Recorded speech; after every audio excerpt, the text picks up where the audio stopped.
ইলিশের ভরা মৌসুমে চাঁদপুরের পদ্মা মেঘনায় দেখা নেই কাঙ্ক্ষিত ইলিশের। রূপাল ইলিশের শহর চাঁদপুর মাছঘাটে ইলিশের পর্যাপ্ত সরবরাহ না থাকায় অলস সময় কাটাচ্ছেন আড়তদার ও ব্যবসায়ীরা।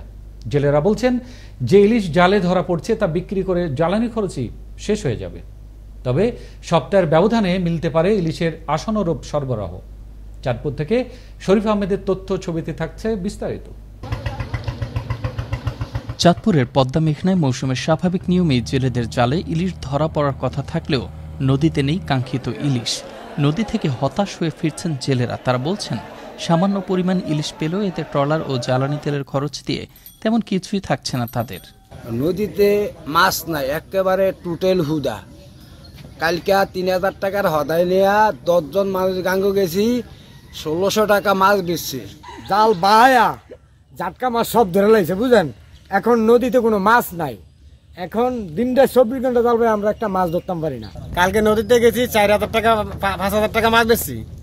4000 টাকা খরচ, 100 টাকা 10 জন মানুষ আমরা 100 টাকা করে নিচ্ছি। দা ভাই 10-11 জন মানুষে 13 টাকা দিয়া খরচ হয় না।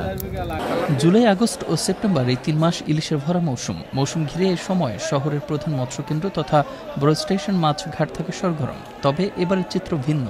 অলস সময় কাটাচ্ছেন আড়তদার ও বিক্রেতারা। তবে আগামী 7 দিনের মধ্যে ইলিশের যোগান কিছুটা বৃদ্ধি পাবে বলে মনে করছেন তারা। চাঁদপুরের মাছ এখনো এই নদীতে নাই, নোয়াখালীরটা, হাতিয়ারটা আর বরিশালেরটা বেশি। তো আমরা আশাবাদী রাখি যে সামনে কিছুটা মাছ ধরা পড়তে পারে, তখন হয়তো কিছু মাছ দাম কমতে পারে। এখন বর্তমান বাজারে, আমি বর্তমান পাইকারি বাজারের কথা বলতেছি, আর যদি আবার সামনে দিয়ে একটু বাড়ে, যোগা চেঞ্জ হলে বাড়ে, তখন আবার দামটা একটু কমতে পারে। 1700 টাকা করে কিনেছি, মাছ কম, সেই হিসেবে একটু দাম বেশি। আমদানি কম থাকলে দাম বেশি থাকে, আমদানি বেশি থাকলে মাছের দাম কম থাকে।